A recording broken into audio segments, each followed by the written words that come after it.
देखिए last live class में हम यहाँ पर थे कि सपोज करो अगर ये कोई बिल्डिंग है, जैसे मैंने कुतुब मीनार लिया हुआ था और ये उस हॉरिजेंटल जोन पर यहाँ पर आप ऑब्जर्वर की आई है, मान लो ये बिल्डिंग की हाइट ए बी है और आप ओ से ए को देख रहे हो, आप पॉइंट ओ से ए को देख रहे हो, तो ये जो एंगल मान लो यहाँ पर कुछ ना कुछ बनेगा, मान लो इसको ओ नहीं सी नाम देते हैं सपोज करो, ठीक है। तो हमने बोला क्या, 6 ट्रिग्नोमेट्रिक रेशियो होते हैं, ये हमने लास्ट क्लास में बताया हुआ है। और 6 ही क्यों होते हैं ये भी बताया हुआ है कि जैसे अगर यहाँ पे कहा जाए ट्राइंगल के साइड का रेशियो आप लीजिए, तो आप इसको देखो, इसको हम क्या बोलते हैं, बेस, ये क्या होता है परपेंडिकुलर, और ये क्या होता है हाइपोटेनियस, ठीक है। तो कहने का मतलब एंगल सी के रेस्पेक्ट में ये परपेंडिकुलर, ये बेस और ये हाइपोटेनियस होता है। एंगल ए के रेस्पेक्ट में परपेंडिकुलर क्या होगा, कोई बताए?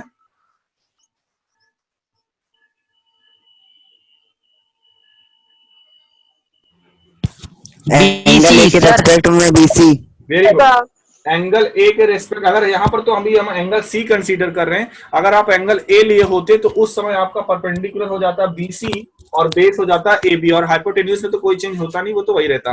तो देखिए एंगल सी के रेस्पेक्ट में हम आपको ट्रिग्नोमेट्रिक रेशियोज डिफाइन कर रहे हैं। लास्ट लाइव क्लास में हमने बच्चों आपको ये भी बताया था कि ट्रिग्नोमेट्रिक रेशियो 6 ही क्यों होते हैं, क्योंकि यहाँ पर हम कर क्या रहे हैं, ट्रिग्नोमेट्री के राइट एंगल ट्राइंगल के या ट्राइंगल के किन्हीं दो साइड का रेशियो और एंगल के बीच में रिलेशन जो को ही हम लोग क्या बोलते हैं, ट्रिग्नोमेट्री बोलते हैं। और उसी को डेवलप करने के लिए ही ये चैप्टर यहाँ पर आया हुआ है, क्या, ट्राइंगल की साइड और एंगल के बीच में रिलेशन। तो हमने आपको लास्ट लाइव क्लास में बताया था कि ट्राइंगल में ट्रिग्नोमेट्रिक रेशियो 6 ही क्यों होते हैं। मैंने कहा था अगर आपसे साइड का रेशियो लेने को कहा जाए तो कोई कहेगा सर हम परपेंडिकुलर अपॉन बेस ले सकते हैं, तो अगला कह सकता है कि सर हम बेस अपॉन परपेंडिकुलर ले सकते हैं। इसी तरह से आप P बाई H यानी परपेंडिकुलर अपॉन हाइपोटेन्यूज ले सकते हो, या हाइपोटेन्यूज अपॉन परपेंडिकुलर भी ले सकते हो। इसी तरह आप बेस अपॉन हाइपोटेनियस या हाइपोटेन्यूज अपॉन बेस, ये 6 रेशियो ही पॉसिबल हैं। इन 6 के अलावा क्या और कोई रेशियो इन तीनों साइड से ऐसा ले सकते हो जो यहाँ पर मेंशन ना हो? No sir. तो इसी 6 रेशियो को ही हमने कहा था क्या किया जाता है, 6 नेम दिया जाएगा जिनको कि हम लोग टी रेशियो या ट्रिग्नोमेट्रिक रेशियो के नाम से जानते हैं। और वो होता क्या है, देखिए सबसे पहला ऑपरेटर इसको बोलते हैं, जो सबसे पहला बच्चों ऑपरेटर होता है उसको बोलते हैं साइन, SINE। इसका पूरा नाम क्या होता है, साइन। साइन, और यहाँ पर क्या लिखेंगे, साइन सी, साइन सी। सी का मतलब क्या, ये एंगल सी की बात हो रही है, आप चाहो तो ऐसे लिख लो, साइन एंगल सी लिख लो या सी लिख लो, कोई दिक्कत नहीं है। इक्वल्स टू, साइन को हम क्या नाम देते हैं, perpendicular upon hypotenuse, perpendicular upon hypotenuse, यानी कि AB अपॉन AC। इसी तरह जो सेकेंड ट्रिग्नोमेट्रिक रेशियो होता है उसको बोलते हैं cosine, cosine of angle C, जो कि क्या होता है, base upon hypotenuse, base upon hypotenuse. Base यहाँ पर BC है, हाइपोटेन्यूस यहाँ पर क्या है, AC है। थर्ड में आइए, थर्ड क्या होता है, टेंजेंट। थर्ड का पूरा नाम क्या होता है, टेंजेंट ऑफ एंगल C, जो कि होता है परपेंडिकुलर अपॉन बेस। परपेंडिकुलर होता है यहाँ पर, परपेंडिकुलर है क्या, AB एंगल C के रेस्पेक्ट में, और बेस क्या है, BC। बच्चों जो फोर्थ ट्रिग्नोमेट्रिक रेशियो है वो क्या होता है, साइन कॉस टेन हो गया, अब ये होता है कोटेंजेंट। इसको क्या बोलते हैं, पूरा नाम अभी लिख रहा हूँ, फिर बाकी आगे मैं शॉर्ट में भी अभी बता दे रहा हूँ। इसको क्या बोलते हैं, cotangent, cotangent of angle C, ये इसी का रेसिप्रोकल हो जाता है, यानी base upon perpendicular. Fifth one क्या होता है, second, second of angle C, जो कि क्या हो जाता है, सेकेंड ऑफ एंगल C होता है hypotenuse upon base, and the last one is cosecant, cosecant, cosecant of angle C, जो कि हो जाता है hypotenuse upon perpendicular। बच्चों यही 6 ट्रिग्नोमेट्रिक रेशियो होते हैं। यहाँ पे बेस अपॉन परपेंडिकुलर मतलब BC अपॉन AB, यहाँ पे हाइपोटेन्यूस अपॉन बेस का मतलब है AC अपॉन BC, और ये हो जाएगा AC अपॉन AB। बच्चों ये 6 ट्रिग्नोमेट्रिक रेशियो होते हैं, ठीक है, जितने भी 6 आप देख रहे हो यही 6 ट्रिग्नोमेट्रिक रेशियो होते हैं। एक और चीज बहुत इंपॉर्टेंट है, आपको समझना वो ये कि यहां पर देखिए है क्या, ये लिखा हुआ है साइन सी। तो पहले थोड़ा सा इसको रफली ये नोट मत करिएगा, मैं इसीलिए इसको अलग से बता रहा हूं। अगर लिखा हुआ है बच्चों साइन सी एंगल सी, या मान लो कहीं पर केवल इतना ही लिख दिया साइन सी, तो इसका मतलब क्या होता है, इसको पढ़ते क्या है, साइन ऑफ सी। ये जो साइन और एंगल जो लिखा रहता है, साइन और साथ में जो एंगल है, ये मल्टीप्लाई में नहीं है कि आप सोच लो साइन इंटू सी, ऐसे में नहीं है। यहां पर साइन जो वर्क करता है वो क्या है, एज एन ऑपरेटर वर्क करता है। कहीं पर बच्चों लिखा हुआ है साइन 30 डिग्री, तो इसका मतलब ये नहीं कि कोई कहे सर हम पहले 30 लिख लें और बाद में ऐसे ऐसा एन लिख दें तो कोई दिक्कत, बिल्कुल ये मेथड गलत है। आप ये जो साइन 30 देख रहे हो, तो ये साइन और 30 के बीच में इनटू नहीं है, ये क्या है, एक ऑपरेटर है। जैसे हम लोग पॉलिनोमियल को डिनोट करते हैं तो क्या बोलते हैं, P x, P of x. Polynomial जैसे डिनोट करते क्या होता है, P x, P of x. इसी तरह से ये क्या होता है, एक ऑपरेटर है बच्चों। इसको क्या पढ़ा जाता है, sine of angle C, cosine of angle C, tangent of angle C. ठीक है, ये ऑपरेटर है, ये मल्टीप्लीकेशन नहीं है। कोई इसको एज अ इनटू नहीं ट्रीट करेगा कि टेंजेंट और इनटू में सी है तो भाई आपको पता है 2 into 3 लिखो या 3 into 2 लिखो, बात एक ही होती है। तो आप कह दो कि हम पहले एंगल सी लिख दें बाद में टेंजेंट लिख दें, तो वो गलत मेथड रहेगा। तो ये 6 ट्रिग्नोमेट्रिक रेशियो होते हैं। अब ये तो मैंने पूरे नाम लिखे हुए इन सभी के, और 6 क्यों होते हैं वो मैंने रीजन अभी समझाया, ये लास्ट क्लास में भी समझाया था। ये ट्राइंगल की साइड के रेशियो अगर हम लेंगे तो टोटल 6 रेशियो ही 3 साइड से पॉसिबल हैं, यही 6 रेशियो पॉसिबल हैं। और हर एक रेशियो के लिए हर एक नाम दिया गया है यहाँ पर अलग अलग, इन्हीं को बोला जाता है टी रेशियो या ट्रिग्नोमेट्रिक रेशियो। बेसिकली लिखेंगे, ये लिखने का रिप्रेजेंटेशन ये नहीं रहेगा और थोड़ा सा शॉर्ट रहेगा। ये तो मैंने पूरा पूरा नाम लिखा हुआ है ताकि आप समझ जाओ कि हाँ फुल फॉर्म क्या होता है, ये पूरा नाम क्या होता है। अब जब लिखने की बात आएगी, जब आपको क्वेश्चन करने की बात आएगी, तो देखो इसको लिखेंगे कैसे, शॉर्टली इसको लिखेंगे कैसे वो हम आपको लिख दे रहे हैं साइड में।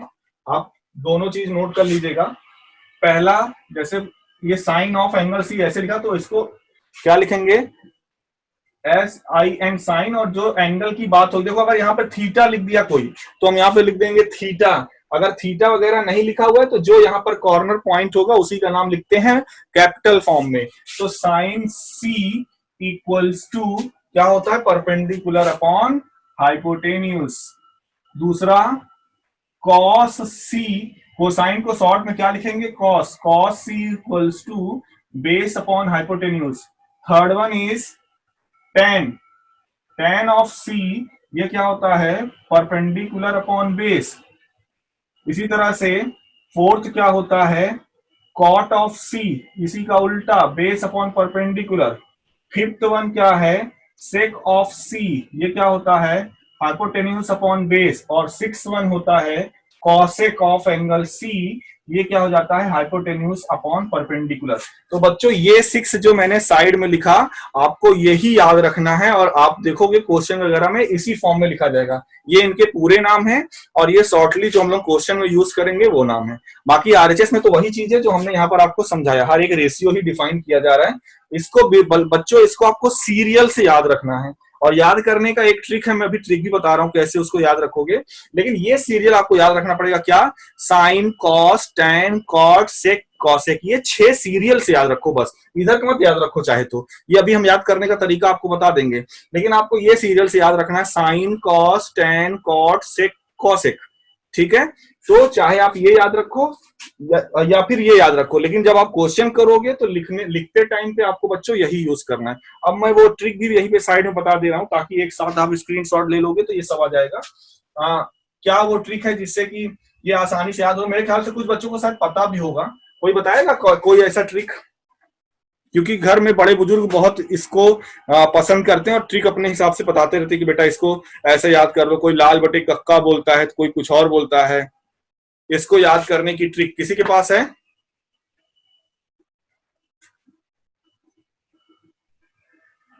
संजय पाल? No sir.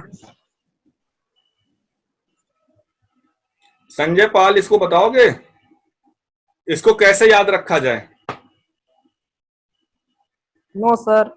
चलो कोई बात नहीं, हम आपको दिखाते हैं। ये मैं जो स्क्रीन पे अभी आपको दिख रहा है, जैसे मैं अभी ये लिख दूंगा, ये पूरी स्क्रीन आप स्क्रीनशॉट ले लीजिएगा और अपने फेयर में नोट भी कर लीजिएगा। देखिए यहाँ पे मैं एक टर्म लिख रहा हूँ, बहुत ध्यान से देखिएगा। PBP HHB दिख रहा है सभी को? PBP HHB लिखा हुआ है?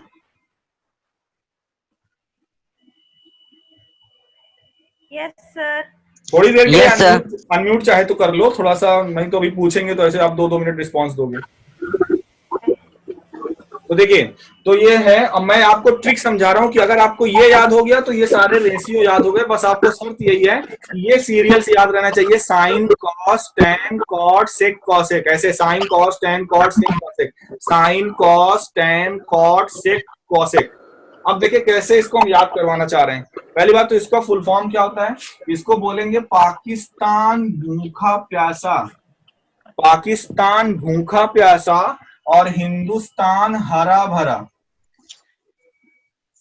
पाकिस्तान भूखा प्यासा, हिंदुस्तान हरा भरा, ठीक है। PBP HHB full form clear है? Yes sir. क्या बोले? यस सर तो बोल दिया, बताओ। अच्छा क्या बोले?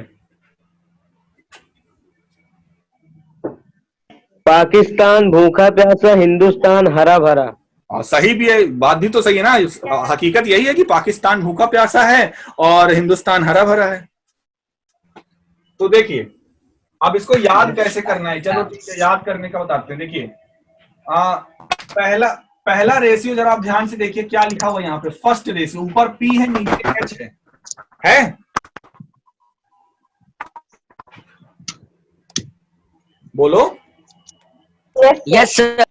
यहाँ पे देखिए साइन एंगल सी में साइन थीटा या साइन सी की पहली वैल्यू साइन क्या होता है? परपेंडिकुलर अपॉन हाइपोटेन्यूज, यही तो होता है। Yes, sir. अब दूसरा रेशियो देखिए, यहाँ पे दूसरा रेशियो क्या है? B upon H। यहाँ पे B है, यहाँ पे H है। यहाँ पे देखिए दूसरा क्या है? कॉस है। और कॉस क्या होता है? B upon H, base upon hypotenuse, ठीक है। थर्ड वाला देखिए, यहाँ Yes, पे sir. ऊपर P है नीचे B, यानी परपेंडिकुलर अपॉन बेस। थर्ड क्या है? टेन है। टेन क्या होता है? Perpendicular upon base. ऊपर के तीन तो क्लियर होंगे, ऊपर के तीन ऐसे जाना है आपको। पहले ये वाला जाएगा, फिर ये वाला जाएगा, फिर ये वाला जाएगा, मतलब साइन कॉस टेन। क्लियर है? इतना क्लियर है सभी को? तीन। Yes sir. अब देखिए आगे। Yes, sir. अब साइन कॉस टेन हो गया। अब बहुत ध्यान से देखिएगा क्योंकि अभी तीन और बचे हुए हैं। उन तीन को कैसे चलेंगे? उल्टा चलेंगे। उल्टा इन द सेंस नीचे से स्टार्ट करेंगे, पहले ये ऑर्डर लेंगे, मतलब यहाँ का बेस, और यहाँ का पहला लेटर B है, यहाँ का पहला letter P, B by P, यानी कि बेस अपॉन परपेंडिकुलर। ये होगा हमारा फोर्थ नंबर, ये फर्स्ट नंबर, ये सेकेंड नंबर, ये थर्ड नंबर, ये fourth trigonometric ratio. B upon P, B upon P देखो फोर्थ में है cot C, base upon perpendicular. समझ आ रहा है? Yes, sir. इसी तरह ये वाला जो है, अब इसको फिफ्थ रेशियो मानेंगे, और एक नीचे H है ऊपर B है, यानी H अपॉन B। इधर से देखिए H अपॉन B, देखिए सेक ऑफ C क्या लिखा हुआ है? हाइपोटेन्यूज अपॉन बेस लिखा हुआ है कि नहीं? Yes sir. और last one is, yes sir लिखा हुआ है। सिक्स्थ ट्रिग्नोमेट्रिक रेशियो होगा हाइपोटेन्यूज अपॉन परपेंडिकुलर, जिसको कि हम लोग कॉसेक के नाम से जानते हैं। Cosec of angle C hypotenuse upon perpendicular. तो बच्चों ये सिक्स ट्रिग्नोमेट्रिक रेशियो होते हैं। अगर आपने ये ऑर्डर से याद कर लिया, sine cos tan cot sec cosec, तो बिल्कुल आप ये तरीके से आप इसको याद रख सकते हो। कहीं पे कुछ डाउट हो तो पूछ लो।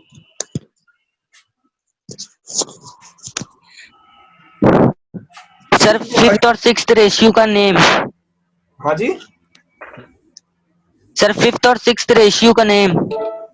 देखो पहला रेशियो ऐसे चलेंगे, दूसरा ऐसे, तीसरा ऐसे, मतलब पहले दूसरे तीसरे में तो कोई दिक्कत नहीं है। और लेकिन जो 4 5 6 वाला है वो उल्टा रेशियो चलेगा, मतलब इधर से स्टार्ट करेंगे 4 5 6। देखो 4 में क्या है? Base upon perpendicular, base upon perpendicular. 5 में क्या है, हाइपोटेनियस अपॉन बेस, और 6 में क्या है, हाइपोटेनियस अपॉन परपेंडिकुलर। तो 5 नंबर में क्या है, यहाँ पे हाइपोटेन्यूस है, यहाँ पे बेस है। तो देखो 5 नंबर पे यहाँ पे क्या है, सेक है। सेक ऑफ सी क्या लिखा हो, एच बाई बी। तो यहाँ पे भी तो यही है ना, एच बाई बी।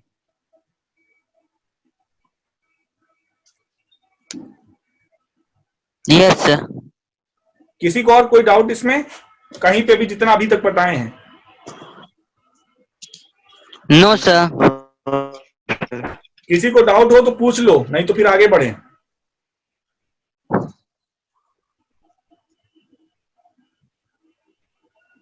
किसी को कोई डाउट तो नहीं है, इसको रफ कर दें? Yes sir.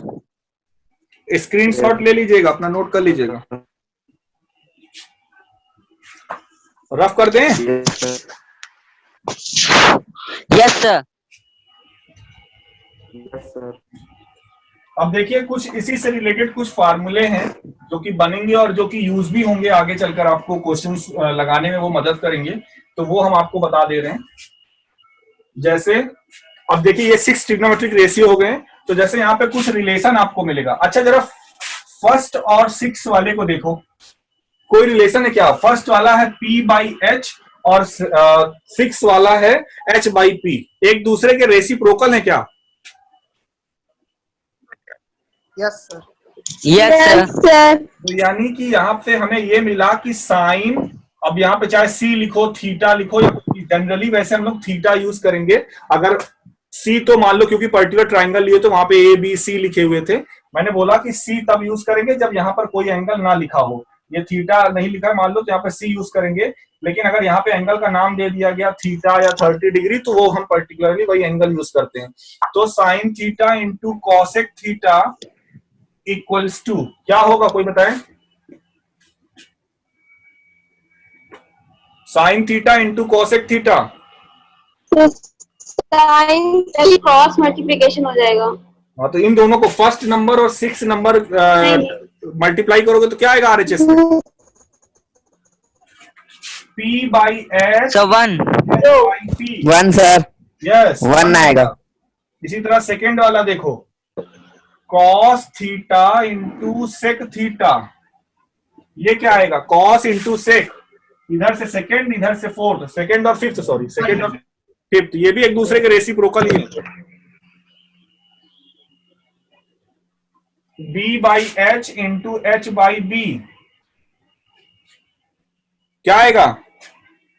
1 1 1 1। और इसी तरह से थर्ड आइडेंटिटी या फार्मूला क्या बनेगा? Tan theta into cot theta, ये भी आप देखोगे तो क्या आएगा? 1 आएगा। तो ये बच्चों 3 फार्मूले हैं जो कि आगे हमारे क्वेश्चन को सॉल्व करते समय बहुत ही यूजफुल भी होंगे। अब इसमें होगा क्या, मान लो किसी ने लिख दिया कि sir sine theta equals to 1 upon cosec theta, तो लिखा जा सकता है कि नहीं? क्यों? अगर इन दोनों का प्रोडक्ट 1 है तो साइन थीटा को मान लो कॉसेक थीटा को उठा के हम आरएचएस में भेज दिए, तो ये मल्टीप्लाई में है, इधर आएगा डिवाइड में चला आएगा। सही है कि नहीं? डिवाइड में। हाँ, इसी तरह आप चाहो तो इसको भी लिख सकते हो, cosec theta equals to 1 upon sine theta. ठीक है? Yes sir. इसी तरह ये कॉस थीटा और सेक थीटा को भी आप जरूरत पड़ने क्वेश्चन के अकॉर्डिंग डिपेंड करता है, आप sec theta equals to 1 upon cos theta लिख सकते हो, साथ ही साथ आप cos theta equals to 1 upon sec theta भी लिख सकते हो। जो जरूरत होगी वो लिख दोगे। फिलहाल इसी से ये दोनों आया हुआ है। क्लियर है सभी को? यस। इसी तरह से tan theta into okay sir. Tan theta cot theta 1 है, तो हमारी जरूरत अगर कहीं पर पड़ेगी तो हम टेन थीटा को 1 अपॉन कॉट थीटा, और कॉट थीटा को कभी जरूरत पड़ेगी तो हम 1 अपॉन टेन थीटा भी लिख सकते हैं। क्लियर सभी को? Yes sir. ठीक है। अब बच्चों आपको बताते हैं, कौन बोल रहा है? रफ कर दें इसको। Yes sir. ओके, अब आगे देखिए बच्चों, ट्रिग्नोमेट्रिक आइडेंटिटीज बताते हैं। प्रूफ आगे हम दे देंगे उसका, आप चाहो तो प्रूफ कर सकते हो, ऐसा नहीं है। ट्रिग्नोमेट्रिक आइडेंटिटीज बहुत मस्त है, और ये जितने भी फार्मूले हम बता रहे हैं ये आपकी कॉपी में नोट होना चाहिए, और आपसे टेस्ट वगैरह होगा तो हम पूछेंगे, ये बता दे रहे पहले से ही, ये कोई मत कहना कि हम पढ़े नहीं, हमको बताया नहीं गया। ओके, आते हैं बच्चों ट्रिग्नोमेट्रिक आइडेंटिटीज। ट्रिग्नोमेट्रिक आइडेंटिटीज बच्चों, फार्मूले तो ट्रिग्नोमेट्री में बहुत हैं। बहुत लोगों से पूछो तो यही जवाब मिलता है कि ट्रिग्नोमेट्री तो पूरे फार्मूले पे ही है, फार्मूला याद रहेगा तो ट्रिग्नोमेट्री हो जाएगी। बिल्कुल सही कहते हैं जो भी लोग ऐसा कहते हैं, फार्मूले पर यही एक ऐसा चैप्टर आपको मैथ में मिलता है जिसमें सब कुछ फार्मूले पे ही डिपेंड करता है, और एक क्वेश्चन को करने के 6 तरीके होते हैं इसमें, एक क्वेश्चन को करने के 6 तरीके होते हैं, तो इसलिए, लेकिन आंसर तो सेम ही आएगा चाहे तरीका जो भी अपनाया जाए। तो ट्रिग्नोमेट्रिक आइडेंटिटीज जो आपको पढ़नी है बेसिक, वो 3 आइडेंटिटीज बच्चों आपको पढ़नी है। हो सकता है आपके एनसीईआरटी में आगे पीछे दिया, मैं अभी बता दे रहा हूं। पहली आइडेंटिटी होती है sine square theta plus cos square theta equals to 1। दूसरी आइडेंटिटी होती है 1 sec square theta minus tan square theta equals to 1, और लास्ट आइडेंटिटी होती है cosec square theta minus cot square theta equals to 1। अब इससे अलग बात है कि आप यही 3 मेन आइडेंटिटीज हैं, ठीक है। स्टार्टिंग में ट्रिग्नोमेट्री की बेसिक आइडेंटिटीज जिन्हें कहा जाता है, यही 3 आइडेंटिटी हैं। Sine square theta plus cos square theta 1 होता है, sec square theta minus tan square theta 1 होता है, और cosec square theta minus cot square theta 1। नीचे के दोनों में माइनस है, ऊपर वाले में प्लस है। ये 3 बेसिक आइडेंटिटीज होती हैं ट्रिग्नोमेट्री की। ओके, एक और चीज मैंने यहां पर वर्ड यूज किया, आइडेंटिटी। कोई बताएगा आइडेंटिटी का मतलब क्या होता है?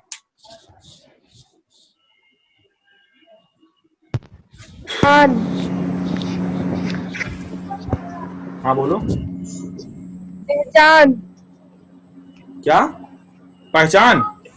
पहचान। अच्छा, आइडेंटिटी कार्ड हो गया तो पहचान पत्र, बहुत सही, सही है। आपको हम डिफरेंस बताते हैं बच्चों, बहुत ध्यान से समझिएगा, बहुत बड़ी बात बताने जा रहे हैं क्योंकि है बहुत छोटा, ये आपको सुनने में हो सकता है आप उतना डिटेल में कोई जाए ना, लेकिन आपको इसका हम डिफरेंस समझा रहे हैं बच्चों। ये है क्या? आइडेंटिटी अलग होती है और इक्वेशन अलग होती है। मैं एग्जांपल शायद हो सकता है क्लास में मैं कुछ लोगों को समझाया भी हूँ, मुझे ध्यान नहीं है, बट देखिए है क्या आइडेंटिटी। इसको रफ कर देना।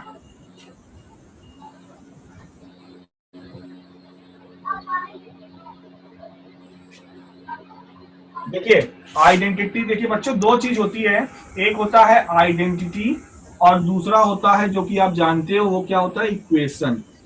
आइडेंटिटी और आइडेंटिटी को जानने के लिए आपको इक्वेशन भी पता होना चाहिए, और ये दोनों में डिफरेंस क्या होता है उसी के जरिए मैं आपको समझाऊंगा कि आइडेंटिटी क्या होती है और इक्वेशन। बच्चों अगर कोई क्वेश्चन हुआ कि x + 2 = 0, तो यहां से x की वैल्यू क्या आएगी? -2। -2 सर। -2। अच्छा मान लो मैंने लिखा x + 7 = 0, तो यहाँ पर x की वैल्यू क्या आएगी? -7। बहुत ध्यान से समझिएगा, एक बार x की वैल्यू आई -2 और एक बार x की वैल्यू आई -7, मतलब 2 क्वेश्चन हमने लिया और दोनों ही क्वेश्चन में x की वैल्यू अलग अलग आ रही है। जरा इस पे आइए, मान लो हमने लिखा sine square 30 degree plus cos square 30 degree, इसकी वैल्यू क्या होगी? 1 होगी। अभी भी एक आइडेंटिटी हम लोगों ने फर्स्ट आइडेंटिटी पढ़ी ना, साइन स्क्वायर थीटा प्लस, मतलब साइन थीटा दोनों जगह पे अगर सेम हो तो वैल्यू क्या होगी? 1 होगी। अच्छा बच्चों कहीं पर इसी तरह ये लिख दिया जाए sine square 70 degree plus cos square 70 degree, तो इसकी वैल्यू क्या होगी? जल्दी बोलो। 1। आप देखो हो क्या रहा है यहाँ पर? 1। हाँ बिल्कुल 1 ही आएगा। यहाँ पर देखिए हो क्या रहा है कि 2 क्वेश्चन यहाँ पर मैंने लिया, 2 क्वेश्चन मैंने यहाँ पे लिया। यहाँ पे आप देख रहे हो x की वैल्यू अलग अलग आ रही है, बट यहाँ पर आप देख रहे हो कि वैल्यू हमेशा क्या आ रही है? सेम आ रही है। तो कहने का मतलब ये बच्चों, कहने का मतलब देखिए ये है कि इक्वेशन उसे कहते हैं, इक्वेशन उसे कहते हैं जिसमें वेरिएबल टर्म की वैल्यू कोई एक्स ही जरूरी नहीं है, वो ए बी सी भी हो सकता है, एक्स वाई जेड भी हो सकता है। इक्वेशन वो होता है जिसमें वेरिएबल टर्म जो है क्वेश्चन बाय क्वेश्चन उनकी वैल्यू क्या होती है, चेंज होती रहती है। फर्स्ट क्वेश्चन में आंसर -2 आया, सेकंड क्वेश्चन में आंसर -7 आया, हमें हो सकता है अगले क्वेश्चन में x की वैल्यू कुछ और मिले। यानी आप ये देख रहे हो x की value question by question answer क्या आ रहा है, चेंज होता जा रहा है आपका आंसर। लेकिन यहां पर अगर थीटा की वैल्यू आप कुछ भी रखो इस फार्मूले में, किस फार्मूले में, sine square theta plus cos square theta equals to 1। आप थीटा की वैल्यू कुछ भी रखो, 10 रखो, 20, 30, 40, 50, 60, 70, हमेशा वैल्यू क्या आएगी बच्चों, 1 आएगी। तो इसका मतलब ये है कि इक्वेशन उसे कहते हैं जिसमें सॉल्यूशंस आपके या आंसर आपके चेंज होते रहते हैं, और आइडेंटिटी वो होती है जिसको कि आप फार्मूला भी बोलते हो। आइडेंटिटी को ही हम लोग क्या बोलते हैं, फार्मूला बोलते हैं, फार्मूले बोलते हैं, जो कि हर क्वेश्चन या क्वेश्चन के अकॉर्डिंग चेंज नहीं होती। अच्छा, a प्लस बी का होल स्क्वायर इक्वल्स टू, आपने पढ़ा हुआ है a square plus 2ab plus B square, पढ़ा हुआ है कि नहीं? तो ये भी क्या है सर? ये भी क्या है, ये आइडेंटिटी है कि इक्वेशन है? Sir identity. ये आइडेंटिटी है। क्वेश्चन वगैरह चेंज होने पर फार्मूला थोड़ी बदल जाएगा। आप फार्मूला कहीं पर भी पूछोगे तो a प्लस बी का होल स्क्वायर तो यही लिखा जाएगा ना। यस। तो बच्चों ये आइडेंटिटी और इक्वेशन में डिफरेंस होता है। तो अभी हमने जो 3 आइडेंटिटी बताई, मतलब ये कि क्वेश्चन चाहे जो भी चेंज हो जाए, लेकिन थीटा की वैल्यू अगर यहाँ पर जैसे इस आइडेंटिटी को मान लो ले रहे हैं, तो थीटा की वैल्यू कुछ भी रखोगे तो हमेशा आंसर क्या आएगा, 1 आएगा। तो बच्चों आइडेंटिटी उसे कहते हैं जो आइडेंटिटी या फार्मूले जिसकी वैल्यू फिक्स होती है, मतलब जिसका फार्मूला या जिसका पैटर्न हमें पता होता है कि हाँ हमें यही यूज करना है या आंसर यही आएगा। लेकिन ये क्या होता है, ये सब वेरिएबल्स हैं जिनकी value question to question change होती रहती है। तो इस वजह से ये हो जाता है इक्वेशन और ये हो जाता है आइडेंटिटी। क्लियर है सभी को? Yes sir. किसी कोई डाउट?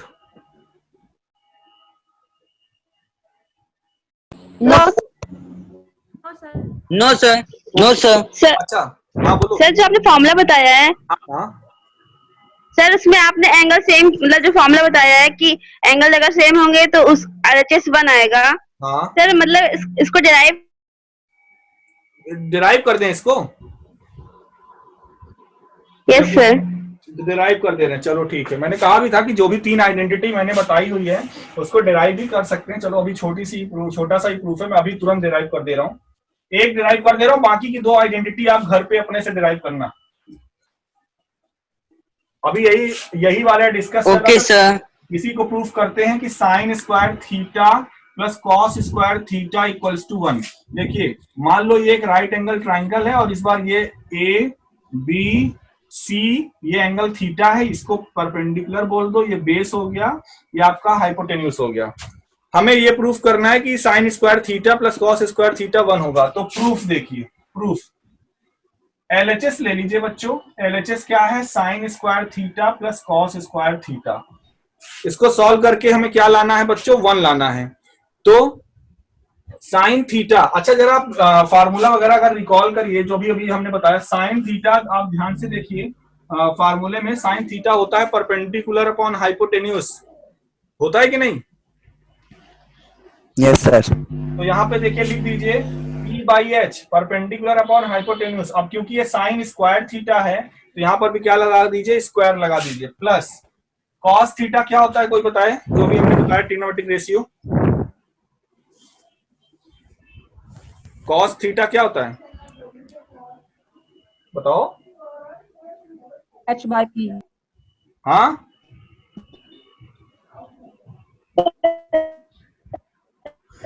B/H। हाँ base upon hypotenuse. Base upon hypotenuse. तो ये हो जाएगा B अपॉन एच का whole square, B upon H का होल स्क्वायर। अब इसको थोड़ा सा ओपन करो तो ये हो जाएगा, हाँ बोलो। इसको जब ओपन करेंगे तो P square upon H square plus B square upon H square ये आएगा। अब फिर करेंगे क्या, एच स्क्वायर एलसीएम ले लीजिए तो आएगा क्या, परपेंडिकुलर स्क्वायर प्लस बेस का स्क्वायर। अच्छा P square plus B square, जरा पाइथागोरस थ्योरम इस ट्रायंगल पे लगाई तो क्या होता है, H square is equal to B square plus P square, यानी कि B square plus P square को हम क्या लिख सकते हैं, एच स्क्वायर। तो एच स्क्वायर और अपॉन में भी क्या है, H square, H square cancel हो गया, क्या आ गया, 1 आ गया, और यही हमारा क्या है, आरएचएस है। तो प्रूफ हो गया कि नहीं।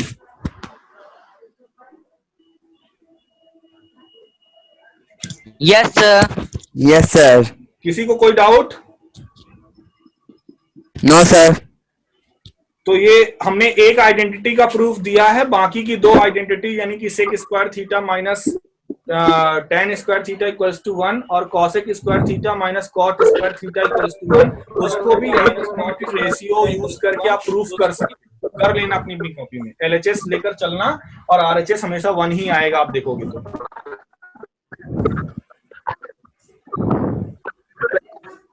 ठीक है, सेकेंड आइडेंटिटी और थर्ड आइडेंटिटी का प्रूफ आपको करना है और ये आपका होमवर्क भी है। ठीक है, okay sir. Okay sir. Okay sir. Okay. और किसी को कोई डाउट नहीं? 3 मिनट का समय बचा है, सोच रहे हैं क्योंकि आज जो पीडीएफ गया है, देखियो कोई आज ग्रुप में जा चुका है पीडीएफ। Yes yes sir. 8.2 8.2 गया और उससे पहले एक थ्योरी का पोर्शन गया जो आपको हम आज समझाना चाहते थे, बट आज हो नहीं पाया क्योंकि आज प्रीवियस में ही चले गए। आज हम समझाना चाहते थे कि ट्रिग्नोमेट्रिक रेशियोज के थ्रू जो एंगल की टेबल होती है वो कैसे जनरेट होती है, या बिना टेबल के हम एंगल की वैल्यू कैसे निकालते हैं। Angle 90 degree 45 degree. हाँ देखो, आपको कुछ स्पेसिफिक एंगल की वैल्यू ही बच्चों, कुछ स्पेसिफिक एंगल की वैल्यू ही आपको ट्रिग्नोमेट्रिक टेबल से पता चलेगी। आप ये मत समझना या कोई माइंड मत लाना कि जिसका जो मन चाह, सर सोनू सर ये बताइए साइन 21 डिग्री की वैल्यू क्या होती है या फिर सर साइन 25 डिग्री की वैल्यू क्या होती है। बच्चों इतना हमारे पास देखो होता तो 0 डिग्री से लेकर आप कितने भी डिग्री तक की वैल्यू आपको मिल सकती है, लेकिन उसके लिए बच्चों प्रैक्टिकल की टेबल्स आती हैं, उस टेबल में लिखा होता है। हमें भी उतनी वैल्यूज याद नहीं है। वैल्यू हमें कौन सी पता रहती है, कुछ स्पेसिफिक, जैसे अभी आपके 10th क्लास के लिए जो आपको सीखनी है, आपको 0 डिग्री 30 डिग्री 45 डिग्री 60 डिग्री और 90 डिग्री, केवल इतनी वैल्यू आपको अभी क्लियर डिग्री 90 डिग्री। ठीक है, या फिर इससे रिलेटेड यानी प्लस माइनस करके अगर कोई और एंगल बना सकते हैं, जैसे कोई कह दे 180, तो अगर 90 पता है तो आपको पता है 90 प्लस 90 180 होता है, तो आप उसकी भी वैल्यू निकाल सकते हैं। इनके इन एंगल के आपस में प्लस या माइनस करने पर भी जो एंगल बनेगा उसकी भी वैल्यू हम लोग ट्रिग्नोमेट्रिक टेबल से निकाल सकते हैं या याद कर सकते हैं। लेकिन आपको यहाँ ये टेबल मैंने आपको भेजी हुई है ग्रुप में, आप देखिएगा टेबल याद हो सकती है। आप टेबल पूरी याद कर लीजिएगा। अब बच्चों 1 मिनट लगभग बचा हुआ है तो हम समझा तो नहीं पाएंगे, लेकिन हाँ ये जरूर बोल दे रहे हैं कि जैसे पहला टॉपिक लिखा हुआ है कि पहला हेडिंग यही लिखा होगा आज की पीडीएफ में, ट्रिग्नोमेट्रिक रेशियो ऑफ 45 डिग्री। तो पहला यही होगा कि 45 डिग्री। हाँ 45 डिग्री का आपको क्या करना है, सारे trigonometric ratio sine cos tan cot sec cosec की वैल्यू निकालना रहेगा। तो ऐसे ट्रिग्नोमेट्रिक रेशियो रहेगा, ये 45 रहेगा, इसका राइट एंगल ट्राइंगल ये ए हो जाएगा, ये a√2 हो जाएगा। फिर वही परपेंडिकुलर अपॉन हाइपोटेनियस, सभी जो 6 के 6 फार्मूले होते हैं उन्हीं का यूज करोगे तो इस तरह से सारी 45 डिग्री की वैल्यू निकल जाएगी। तो बच्चों इसी तरह से जो भी पीडीएफ आपको गया है उसको पढ़िएगा। नेक्स्ट क्लास अगर पॉसिबल होगी तो नेक्स्ट क्लास में हम ये सारे प्रूफ समझाएंगे, कैसे 0 degree 30 degree 45 degree 60 degree 90 degree value निकाली जाती है। आपको टेबल याद कर लेना है, टेबल जो मैंने भेजी वो याद कर लेना और मेथड समझने की कोशिश करना। ठीक है, यस ठीक है, आज का जो पीडीएफ गया है उसको वर्क जरूर करना बच्चों।